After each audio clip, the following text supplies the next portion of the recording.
In a recent video titled The Equity Tale, we argued that the firm of Alphabet's record raise mattered more than its size. A company that had not sold meaningful equity in about 2 decades, sitting on a large cash balance, chose to dilute rather than borrow further and brought in patient capital anchor to do so. Now, the reading there concerned a single issuer changing its financing posture.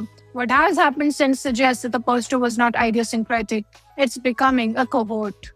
Now, that offering closed larger than it opened. The first tranche was lifted on demand. A second is scheduled for the coming quarter, and total now stands as the largest equity sale on record in any industry.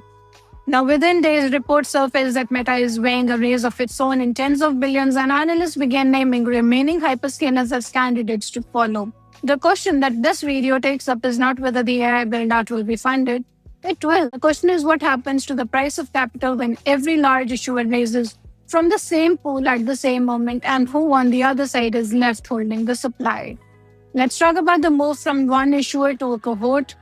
Now, the significance of Meta's deliberations is not the amount, it is the identity of the issuer. Meta generates substantial free cash flow and has historically funded its ambitions internally or through debt. For such a company to export selling equity, reportedly framed in-house as search for creative ways to raise cash, is a departure.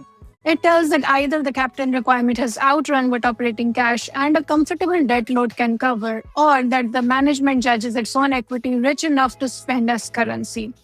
Meta's capital expenditure guidance for the year has been lifted towards roughly $145 billion, with further increase signaled for the next year. Alphabet sits materially higher and is set to climb again. Now, when two of the most cash-generative businesses in the world both describe their spending as accelerating beyond internal funding capacity and both look to public equity to close the gap, a single financing decision has become a pattern. A data point has become a regime. Now, the leadership signal is also worth noting. At Meta, the talks are reportedly led by a president recently moved from the board into an operating role with a remit over infrastructure and financing alongside the finance chief. That a dedicated senior mandate now exists for long-horizon capital planning is in itself evidence that the question has been elevated from treasury function to strategic priority. And that brings us to the convergence.